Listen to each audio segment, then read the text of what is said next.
அதை விடுங்க, மார்க்கம் பெரிய அறிவெல்லாம் செய்ய வேண்டியதில்லை. கொஞ்சம் மனசாட்சி உள்ள ஒரு இந்து மதத்தை சேர்ந்த ஒருத்தன் பார்த்தா கூட அவன் சொல்லுவான். இந்த மணிவண்ணன் ஒரு டைரக்டர் தெரியுமா, சினிமாவில் இருக்காரு, நடிகர் டைரக்டர். அவர் ஒரு பேட்டி கொடுத்தார். புதிய தலைமுறைங்களை டிவியில் என்ன செய்கிறாரு, பேட்டி கொடுக்குறாரு. அவர் நேர்காணல் பண்ணும் பொழுது இந்த விஸ்வரூபம் படம் அதை பற்றி என்ன நினைக்கிறீங்க கேட்குறாங்க.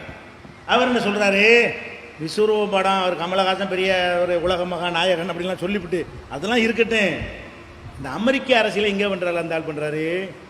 அமெரிக்காக்காரன் என்ன பண்ணான்னு தெரியுமா, எவ்வளோ அப்பாவிகளை கொண்டான்னு தெரியுமா, ஆப்கானிஸ்தானில் என்ன நடந்துச்சு தெரியுமா, எத்தனை பொம்பளைகளை சுட்டு கொண்டான், எத்தனை அப்பாவிகளை கொண்டான், எத்தனை குழந்தைகளை கொண்டு போட்டு கொண்டான். அவங்கள நல்ல வேண்டு காட்டுறதுக்கு இவர் ஏன் அந்த அமெரிக்க அரசியல் இங்கே நடத்துகிறாரு என்று சொல்லிட்டு இந்த பாதிப்புகளை ஒரு சினிமாவில் இருக்கக்கூடிய ஒருத்தன் நம்ம சொல்றதை விட அழகா சொல்றான். யூடியூப்ல போய் பாருங்க அவனுடைய பேட்டியை. என்ன சொல்றான், டேய் முஸ்லீம் பிள்ளைங்க பள்ளிக்கூடத்துக்கு போக முடியுதாடா, அவங்களை எப்படி சக மாணவர்கள் பார்க்குறாங்க உனக்கு தெரியுதா, முஸ்லீம்க்கு வேணா வீடு கொடுக்குறானாடா, நீங்கள் திரைப்படம் அந்த ஊடகங்கள் மூலம் அப்படி பண்ணி என்ன செய்றீங்க, முஸ்லீம்னா வீடு இல்லைங்கிறான், முஸ்லீம் பிள்ளைக்கு ஸ்கூலில் இடம் இல்லைங்கிறான், முஸ்லீம்னா தீவிரவாதிக்கு என்ன கருத்தை உண்டாக்கி ஒரு சமுதாயத்தையே நீங்கள் ஒரு துரோக சமுதாயமாக மாற்றிட்டீங்களேன்னு கூத்தாடின்னு சொல்லக்கூடிய அந்த துறையில் உறுத்த உள்ளவன் நெஞ்ச நிமித்தி உள்ளதை சொல்கிறான்.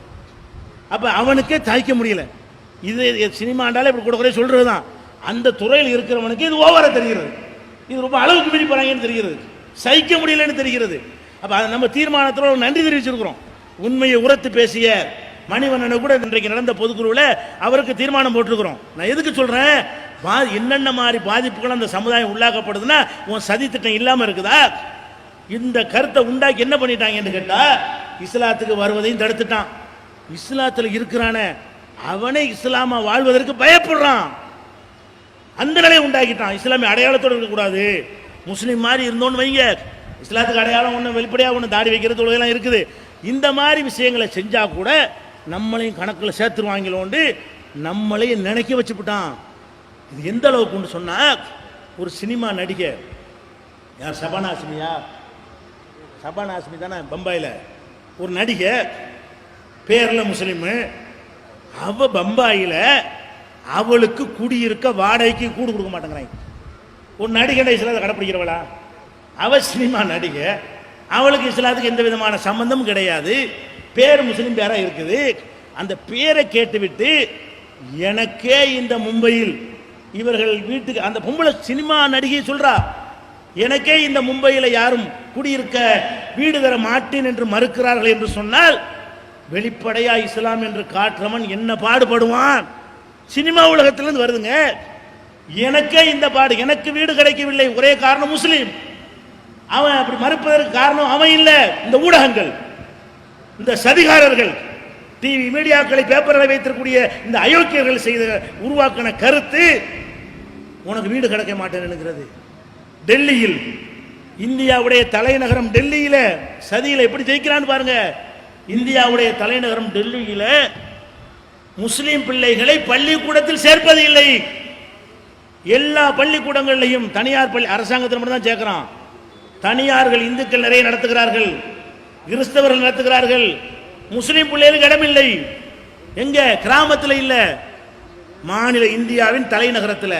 இஸ்லாத்தை கடைப்பிடிக்கிற மாதிரி போனோம்னு சொன்னா அது தீவிரவாதி மாதிரி நினைச்சிருவாங்க. இப்படி நம்மளுக்கு பயத்தை காட்டுறானுங்க. முஸ்லீமா இருப்பவனுக்கு இஸ்லாத்தில் பயத்தை உண்டாக்கணும், முஸ்லீம் அல்லாதவன் இஸ்லாத்துக்கு வருவதை வெறுக்கணும். அந்த கரெக்டான விஷயத்தையும் எப்ப தப்பா சித்தரிக்கலாம்னு வாய்ப்பு கிடைக்கிறதோ அவளும் கச்சை கட்டுவாங்க. பேசி வச்ச மாதிரி எந்த தொலைக்காட்சி எடுத்தாலும் இதை முதல் செய்தியா சொல்லுவான், இதை டேமேஜ் பண்ற மாதிரி சொல்லுவான். சிறப்பு விவாதம் நேருக்கு நேரமா, நேருக்கு நேரம் கூட்டு என்ன செய்வாங்க, அதை கவனிச்சீங்களா? இந்த நேருக்கு நேரே சதிதான். இந்த நேருக்கு நேரம் பார்த்தீங்களா, விஸ்வரூபம் படத்துக்கு வாண்டு கூப்பிடுவாங்க, 4 பேர் கூப்பிடுவாங்களா, நம்மள யாரை கூப்பிடுவான், எவன் சுங்கி ஊமை பையில கூப்பிடுவாங்க.